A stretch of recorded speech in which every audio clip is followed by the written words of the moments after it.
Back in 2012, when the only brand new plug-in cars you could buy in large parts of the world were the Nissan Leaf hatchback and the Chevrolet Volt, or Opel Ampera, or Holden Volt, depending on where you lived, the Renault ZOE burst onto the electric car scene in Europe. Smaller in size to the Leaf, the Super Mini hatchback featured a 22 kilowatt-hour lithium-ion battery pack and a 66 kilowatt electric motor. It also featured a unique, versatile chameleon charger that could refill the car's battery pack from a variety of different power sources, from a standard 240 volt domestic charging station all the way up to a three-phase 50 kilowatt AC quick charge station. As three-phase power is more common in Europe for homes and businesses than it is in other parts of the world, it also meant that ZOE owners could recharge their cars far more quickly than some of the ZOE's competition, using relatively inexpensive 22 kilowatt AC charging stations. Since its launch, the Renault ZOE has gone through several iterative improvements to its design and specification, gaining a larger 40 kilowatt-hour battery pack and more powerful motor in the last few years, as well as an improved, more efficient onboard charger.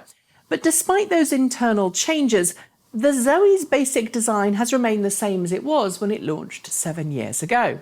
Earlier this week, Renault officially unveiled the new 2020 Renault ZOE, due to go on sale in Europe this summer. And it seems that Renault has decided to stick with the old mantra of, if it ain't broke, don't fix it, because for this new incarnation of the ZOE, Renault has kept the outside of the iconic hatch almost the same as its predecessor. Sure, there are a few nips and tucks, but for the most part, very little has changed. But underneath and inside, there are a whole host of changes that will make the new Renault ZOE a very popular car indeed. So popular, in fact, I think that it's going to be quite a lot of the competition in the subcompact and super mini marketplaces.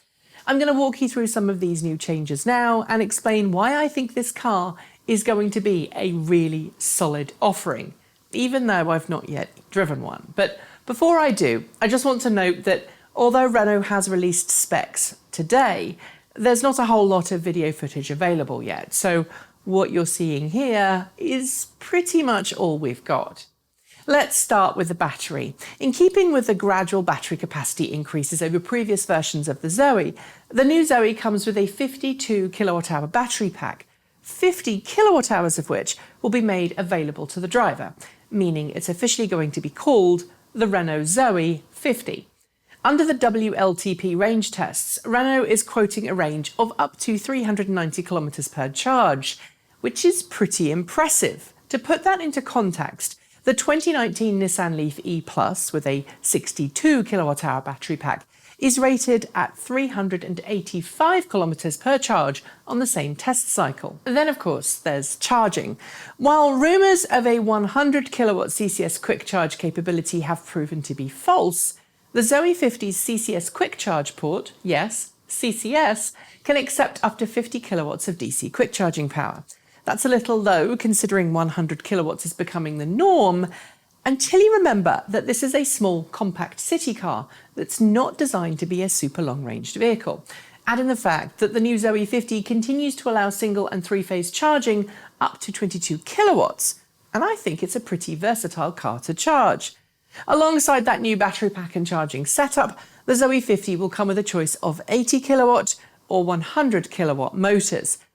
They are smaller than the motors in other electric vehicles on the marketplace, but when equipped with the 100 kilowatt motor, Renault is giving a 0 to 100 kph time of less than 10 seconds, which is enough for most people. So far, it probably feels like an evolution rather than a revolution for the new ZOE, and you'd be right. Inside, however, the ZOE has been thoroughly redesigned in a way that I think makes it a lot less quirky and a lot more grown up. In addition to all of the new standard fit items that weren't on previous ZOEs, things like blind spot warning, auto hold, traffic sign recognition, lane keep assist, lane departure warning, and emergency braking, to name a few, the interior gets a new 10-inch driver dashboard that reminds me quite a lot of Nissan's Pro Pilot Ready Dash in the Leaf. as well as a brand new 9.3-inch touchscreen display that's compatible with Android Auto and Apple CarPlay. There's wireless charging for your smartphone as well as a new connectivity and smartphone app that Renault says includes better route planning between charging stations. Gone is the more plasticky looking dash panels, and in their place, there's something that's much more in keeping with what you'd find in other Renaults today.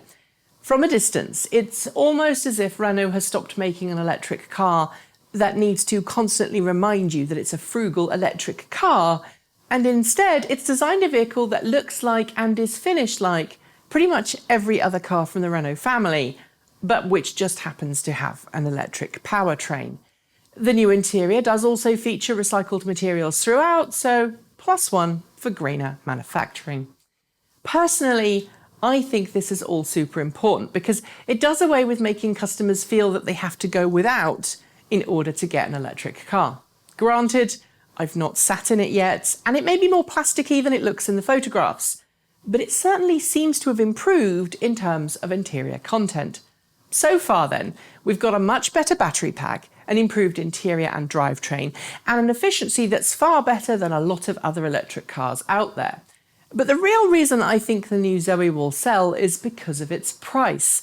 While Renault hasn't yet officially confirmed the pricing, Renault executives have told numerous news outlets that they intend to keep the Renault ZOE 50 similarly priced to its predecessor, as well as undercutting new offerings like the Peugeot E208, Honda E, Volkswagen ID3, and recently announced Opel Corsa E.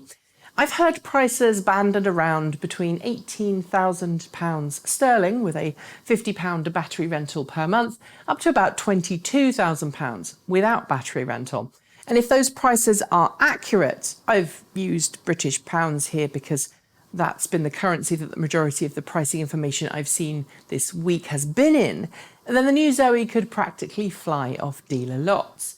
Given how much we liked the Renault Zoe the first time we drove one almost 7 years ago, though, I am very eager to see how much this new and improved Zoe, with better suspension and all-round disc brakes to boot, drives. Sadly, I'm now the wrong side of the Atlantic to find out, but that won't stop me from trying to get hold of one the next time I'm in Europe. Watch this space. I'll let you know, of course, if this is coming to New Zealand and pricing as soon as I have it. That's it. Thanks for joining me, and I'll see you next time.